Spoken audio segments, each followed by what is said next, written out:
My name is Kavin. I'm actually a engineer from Nextdoor. I work on the data platform team, and the reason you guys are here are we're going to talk about efficient near real time usage of DLT for events and what we learned in the process at Nextdoor when we used it. Just for some context, I did not want to wear this jacket today. My wife insisted I do wear it, so just bear with me on that. All right. What is Nextdoor? Nextdoor's mission is to create a kind of world for connecting neighbors and real world connections. We operate in 4 regions today: US, Canada, Europe, and Australia, and we have 43 million weekly active users. We are on AWS today. We are also hiring, so if you're interested in any of the jobs, feel free to apply on our site. All right, so some context. Events across Nextdoor come from all these 4 different regions. We have 4,000. We have up to 4,000 events a given second, and that goes up and down throughout the day as the traffic goes up and down. We have events like impression and click that actually come from all the mobile clients. We also have server events that are from within our own servers, uh, like request and A/B test. So throughout the day, we go up to like 400,000 in the morning, or during the traffic peak, and then during the nights, we actually go to like 100K. All right. This talk is going to be covering these 5 different topics. What is an overview, and why did we choose DLT? How did we develop the project with DLT? Um, what did we do for tuning and optimization for a project? What we built on for insights into the processing, and then built monitoring on top of it, and then the final results. So if you are here, you're probably a company that wants to build streaming from batch, or you're here because you maybe tried DLT and you did not like it, but I'm here to tell you you should try it. All right. So this is our architecture before DLT. I've simplified it a little bit, but we have events coming in from the clients. We have a service that will ingest the events, push it to Kafka, and we have a Kafka Connect application that pumps it to an S3 bucket. And then a Lambda would actually get triggered as those events landed on the bucket and would partition those events into a different bucket. At the top of the hover, we have an Airflow job that adds a partition to the Hive Meta store that runs in Databricks today, and then that sort of opens up the flag for all the downstream data processing that needs the data. Kind of text the same thing I just talked about. All right. So the goals of the project was we wanted the events to reach the data lake near real time. In a previous architecture, we have to wait for an hover for your Airflow job to add a partition for anyone to query the data. So we said, let's improve on it. Let's make it near real time, so that we sort of enable everyone within the company to query the data. Also, we insisted on at most once delivery. With our previous architecture with like Lambda, we would retry if there was a failure. We had no way of understanding or knowing that your event was just ingested once through a pipeline. Sort of non-functional requirements was we said we have to keep the cost flat. Who doesn't want that? We also wanted insights into our ingestion pipeline. We did not have great insights previously. All right, so this was our vision. The one at the bottom is what we currently had is what we had, and the one at the top that you see as development was what we wanted to build. We said we're going to try delta like tables, which obviously most of you know. If you don't know, it does Spark streaming and Spark batch under the hood. It's great to get started with sort of anything you want within Databricks. We use DLT. We have Datadog within our company. We said let's integrate Datadog within our system so that we can push metrics to Datadog. And then Addflow, we said, could use these metrics to understand how far behind the processing are we. Now, the idea behind using DLT was to also use autoloader. There has been great talks of DLT and autoloader, and they kind of go hand in hand together. Um, Autoloader incrementally ingests files from any cloud storage, like S3. Um, if you um, if you don't want to set up your sort of own infrastructure of ingesting your files, autoloader is actually the way to go. All right. So our considerations were we wanted to build the pipeline with Python over SQL. We wanted to test the data on a staging data set, which is very, very small, less than 1% when compared to our production volume.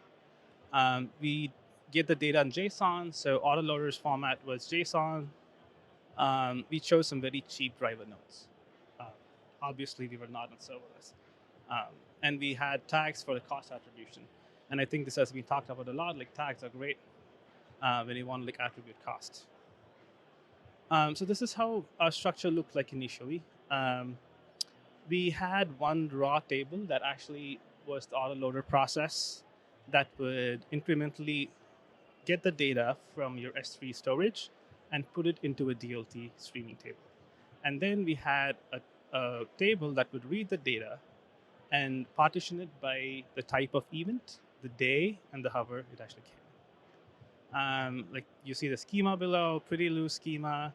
The JSON is a string as it comes in. The headers have the type of event, the timestamp when the event happened, and the time that we ingested the event with the Nextdoor. We have a Hive style partition. All right, so this was very easy to actually start with. Super impressed. And this is how we actually reacted when we did this on staging. All right, and this is how we ended up with deploying this to production. We saw the Spark driver running into out of memory issues. Each Spark micro batch was taking so long to run. And we were like, what is going on? All right, let's sort of dive into these. So the Spark driver ran into issues because autoloader that actually incrementally ingests files was doing huge diffs. Remember that I told you staging had a very low volume data, production had so much data that autoloader basically said, I cannot do a diff. Like my diff is so much, I cannot maintain state, I'm going to fail the job. So it would run out of memory issues.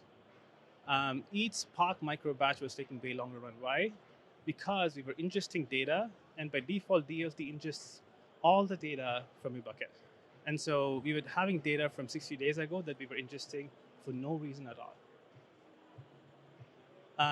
We also did find other issues with like Spot termination. And people on AWS know about Spot. Spot is cheap than on demand. But using Spot actually cost us a spike in latency and increased cost because of Spot terminations. Also, one thing we also realized was if you have an S3 bucket, that DLT and autoloader save your state, checkpoints your state. And if you have a lifecycle policy, which is where you say how long you want to retain the data in the bucket, and if you have a lifecycle policy, your checkpoints go away, and DLT fails very hardly. All right, so what did we do? So we said, all right, autoloader has two kind of settings. The default is directory listing, where you diff across autoloader's current state and the new state from S3 and find the diff. We said, let's turn on file notification mode. It's an option that's always available to you.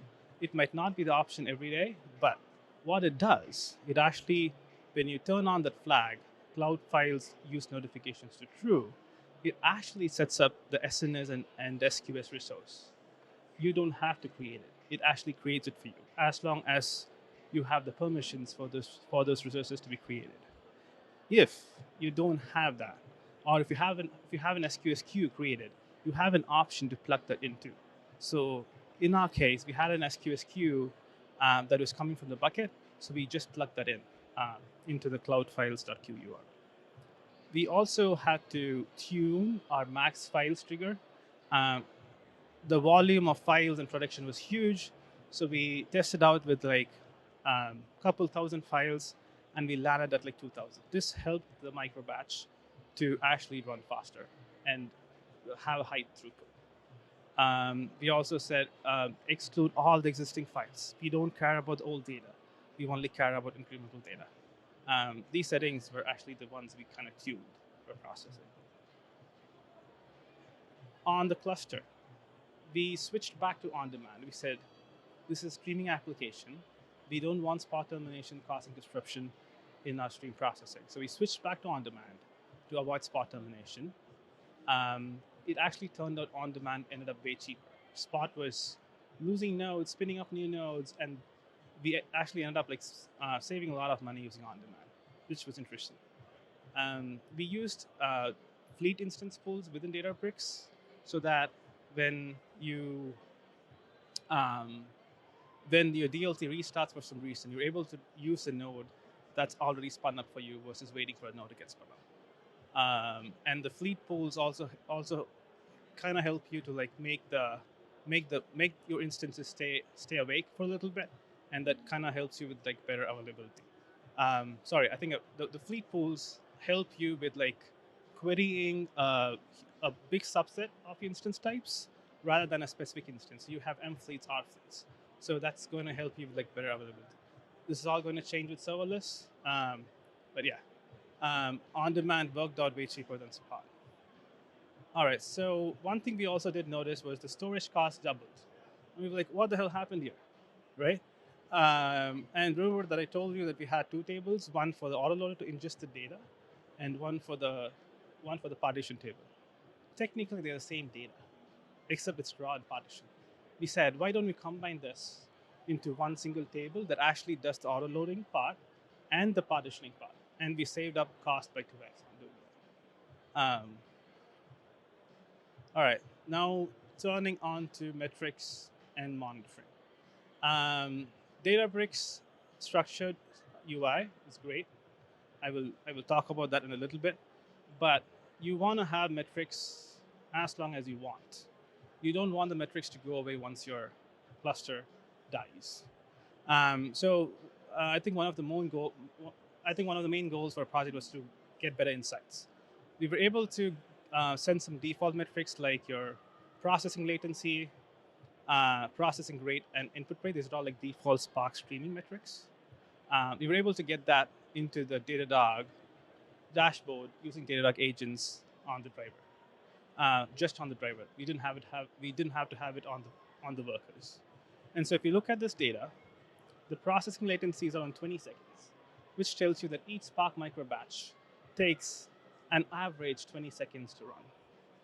Your processing rate tells you how many records you're processing, and your input rate tells you your input for each microbatch. A good way to like tune your Spark streaming application is to make sure your input rate and your processing rate stay close to each other. If they are way off, you have to tune your job. We also did build custom metrics. We wanted to like understand the data we were ingesting. We didn't just want the sort of generic uh, Spark metrics. So we used the Spark Observe API, which is very easy to use, by the way. We were able to like get the details of the events that we're processing in each microbatch, and say what was the minimum time for an event for us to ingest from when Nextdoor got the event to it getting to the data lake, and that was around 24 seconds. And the max time it took for an event from the Nextdoor server to the data lake was 2 to 3 minutes, which is great. We were at an hour before, and we were able to ingest it like within a few minutes. So custom metrics was great for us. I mentioned SQS. You're also able to monitor your SQS queue to make sure your DLT is picking off your new SQS messages.